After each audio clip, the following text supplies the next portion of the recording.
които искат и са готови да подложат кърпичките под очите ти.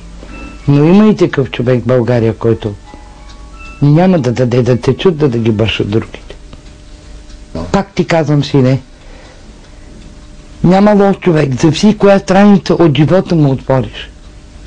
Може би той не е искал да стане лош. Може би обстоятелствата са го накарали да стане лош. Ти си длъжен да помогнеш, синко. Ти си длъжен. Оттам нататък небе и природа. Много хора ме питат какво е живот. И живот е шафот. Шафот, живот. Накрая на живота си, когато идва, и такъв има, човек се обръща назад и вижда какво е правил през цялото време. Какво е творил тогава. Горе, пред негово височество природата, пред висшия разум. Тогава той слага ръката и казва: простено да ти е. Никога да не идва този момент при тебе. Бог да пази всички ни. Мир на всички живи. И покой на праховете. На тези, които са си отишли от нас. Много хора, които са си отишли, са в момента тук. Те просто всяко мое слово го попиват. И твоите близки, които са починали. И неговите. Аз мисля, че ви доказах, като говорих преди време с вас, когато бяхме оттатъка. Това е истинския при мен, синко. Той не е нужен картички да има. И визитки. Той сам си е визитка, моето момче. За да може да се прочистиш, не може да има здрав дух в болно тяло и болен дух в здраво тяло. Синко, 95% от заболемостта на човечеството се дължи на психологическа основа. Аз знам, че сега и професори, и научни работници, и всички видове ще слушат във всяка един отрасъл. Аз много редко давам интервю, вие знаете сами. Едно единствено не остава неразгадано в света. Действието, дързостта, ненавистта и злобата в човека. Разбираш ли? Тя е неразгадана. Човек може да ти е господар на живота, моето момче, но на волята, на чувствата ти никой. Всеки един от нас е господар на своите чувства.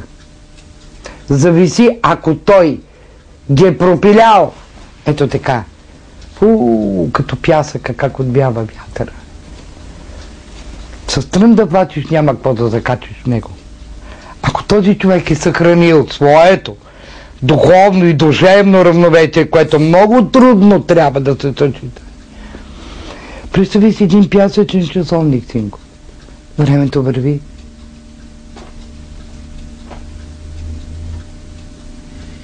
В тези секунди, тези минути, тези часове ти трябва да обединиш за себе си. Ти трябва да осъзнаеш защо си тук. Какво правиш тук?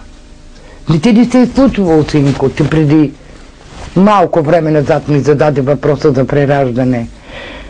Отиваш, както ти пътуваш, скоро и за Египет ще пътуваш. В Египет, нали? Така казват. Ето, например, когато отидеш в Египет, аз не искам да ти направя психоза в момента или пък хипноза, което го мога прекрасно. Много хора са виждали това и знаят в света научни работници. Примерно, ти се види познато. Това значи, а никога не си бил там. Ти си бил предишните животи там, много просто. Да. Георгиовден е един от добрите религиозни празници. Великден, Рождество Христово, Николден, Георгиовден. Георгиовден е нещо много голямо. Ние България го счита като празника на войската. Нали така, Свети Георги? Това са мощите на един светец, който не е оценен. за своето време, от същите хора, които са природени и сега, които сме, не са оценени неговите постъпки, неговите дела. Гюргьовден е и денят на Овчара, ако помните. Сега вече го нарекаха много, но този светец пази България и ще я пази. На този ден аз правя курбан. Този ден е курбанът на хората, които сме ми помогнали, на хората, които са дарени Бога съзнания. Няма такъв, който да не е дарен. Но в този ден всеки един от нас, българите, дига чашка за здраве. Хапва малко мете за здраве. Старите прабългари от Великден, от Гюргьовден на Гюргьовден са яли месо. Вярно ли е? Много неща се забравиха. Знаеш ли, акселерацията е нещо жестоко. Динамиката убива човека. Колкото по-малко знаеш за динамиката, колкото по-малко знаеш за условностите и безусловностите наоколо, толкова по-добре за теб.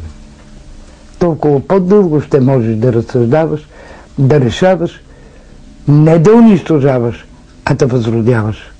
62 година беше опера, ако помниш телевизора. Всички се купчахме. Когато започваше на всеки километър също, опустяваха селцата, градовете, градищата.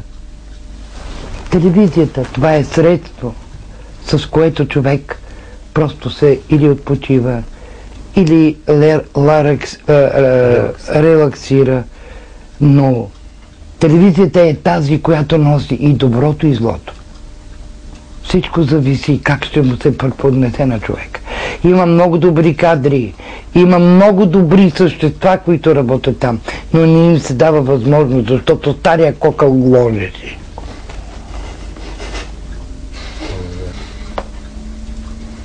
Нека да не забравят тези хора откъде са тръгнали и къде отиват. А на тази телевизия и пожелавам доброта. Зная, че много от вас тук от 14-то място на 3-то, 4-то се сложили. Това е един успех. Това значи, че истински Божий човек работи там. Нека Бог да благослови всички и да даде мъдрост и доброта на онея, които искат да слагат спирачка на другите.